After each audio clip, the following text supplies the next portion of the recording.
Here comes the meat wagon. Woo, woo, woo.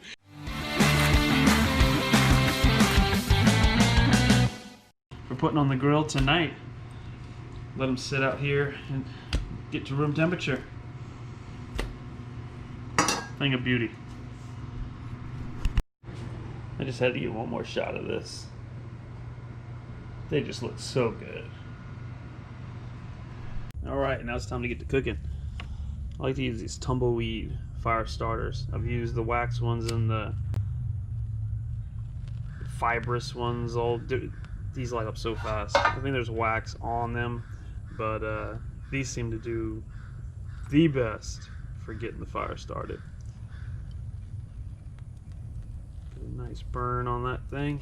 Throw it right in the middle there.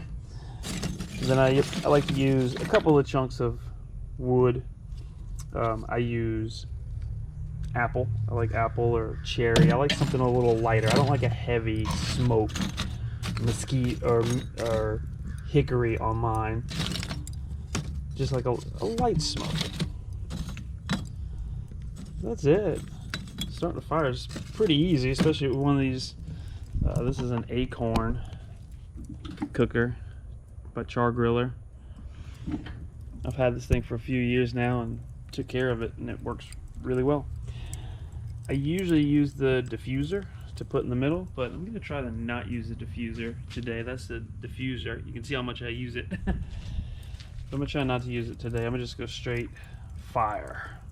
Yeah, fire. Just going to stack some up here. Make sure it starts to get an even burn on it. Because all my thermometers and probes broke, I got to use this little goofy dude. But it does the trick.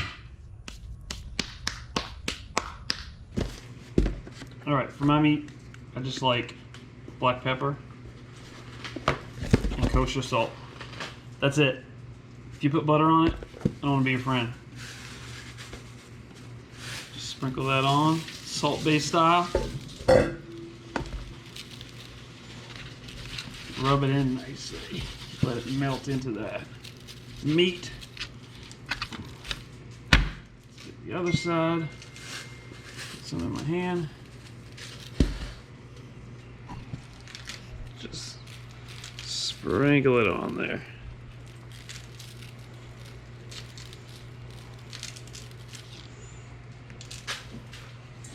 Rub it in.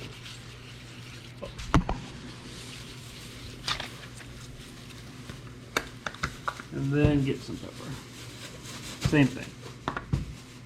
Sprinkle it on even. Rub it in.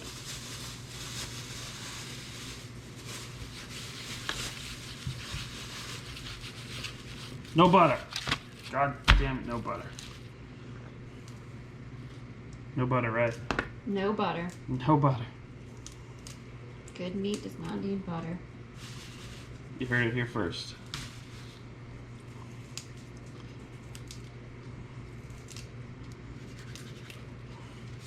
And we let this sit to room temperature. You don't want to cook a cold steak. You don't want to cook a warm steak. Just a nice room temperature steak. I'm going to put a little more salt. Not much more.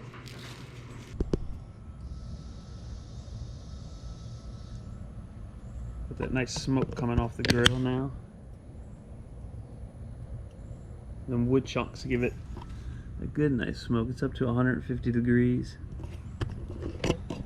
Need to get a lot higher than that. Alright, I'm going to do it at about 500 degrees today. I don't know if this thing is focusing or not. We're going to put them on. We like our steaks rare, so no more than 5 minutes, maybe even 3 minutes on a thick cut like this.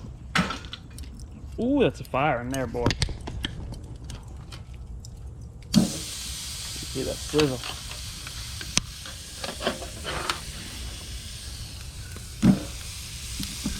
Close it up.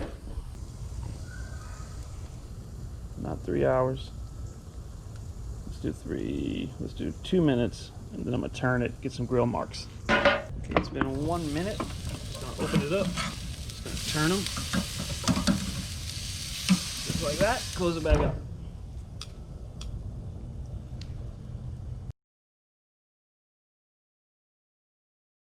All right, another minute went by, so we're gonna flip them. Look at that. Woo! Looking good. Keep it close. Keep that heat in there. Yeah, grab some full. All right. Here we go. Just give them a turn.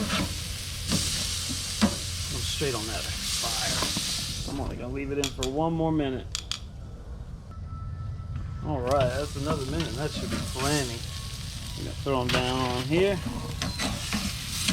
See that a little bit. Give me a little sear. All right. There she is.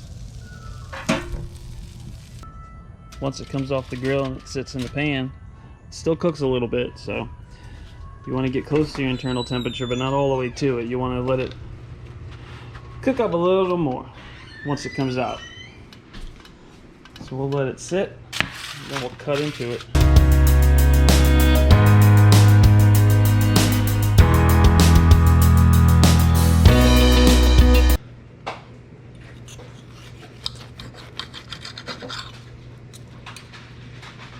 Oh yeah, perfect. Just how I like it.